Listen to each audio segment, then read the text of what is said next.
Good morning everybody, Tess Crawley here. I'm at the gym. Well, actually I'm poolside at the moment, I've not been swimming though. This is the first of my videos that you've seen.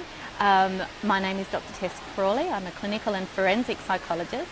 I'm based in Hobart, Tasmania, and we have offices in Hobart and Launceston, and we also have psychologists and social workers working in rural areas of Tasmania as well. For those of you who do know my videos, you'll know that there's been a couple of videos where I've talked about feeling fear and acting opposed to how you're feeling, so doing things anyway despite how you feel. I've also had some videos around some of the problem thinking habits that we might engage in that prevent us from overcoming anxiety or depression, or prevent us from enjoying life to the full. So in the spirit of those videos, and in the spirit of, as you know, my recent decision to overcome my time scarcity mindset and get myself organised enough to be able to go to the gym, today I did it, hooray! What I wanted to share with you was a book that I've been reading. Well, I say I've been reading it, I've been e-reading it, so actually I've been listening to a particular book. I might have mentioned a few times that I have a business mentor and that I have been away on some work-based retreats, and those two activities have combined to boost my courage, if you like, in pursuing my business goals for the practice and my ideals and my motivation for reducing stigma in our community.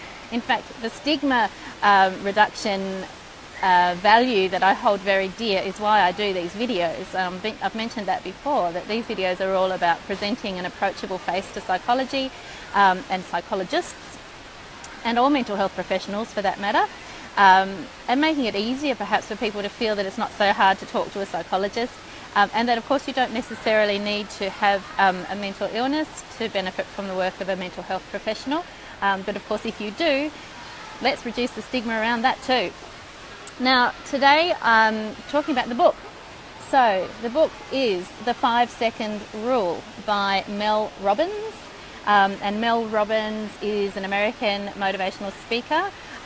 What I find amusing is that I am all things not motivational speaker inclined. I normally don't go for that sort of thing at all. I probably usually would run a mile, but there was something about the tone of her book that appealed to me.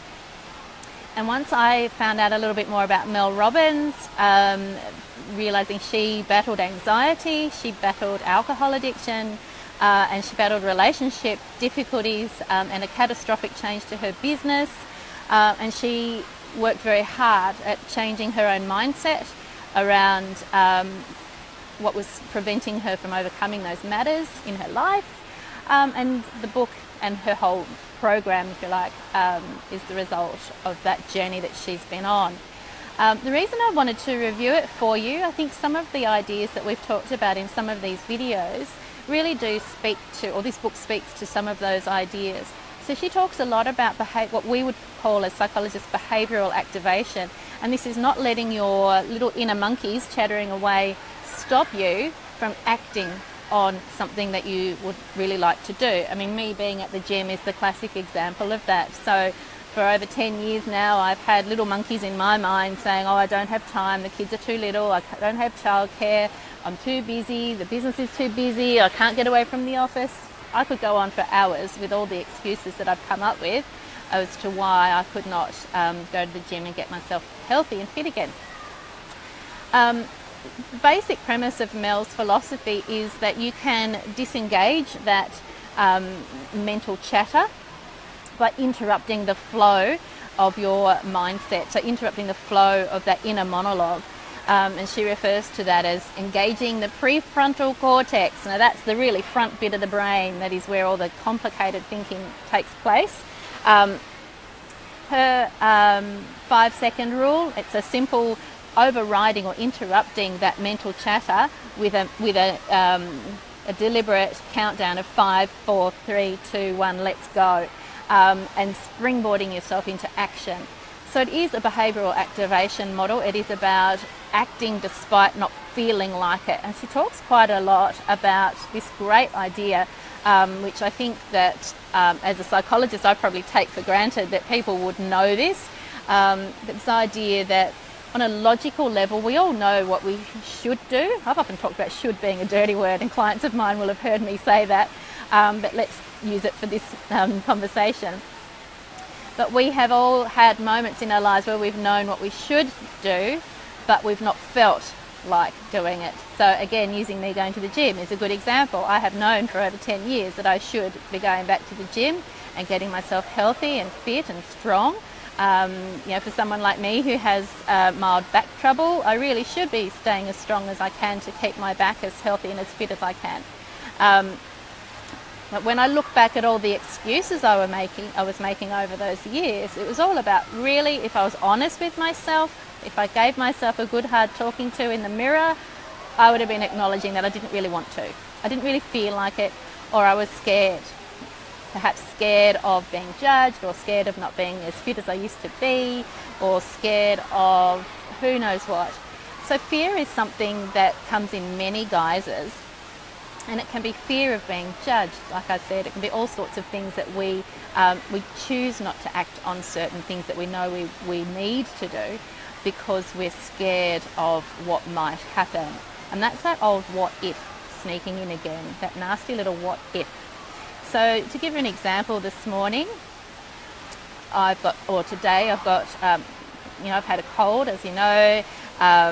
Yesterday I stayed home and was very quiet to give my voice a rest and to let my body recover.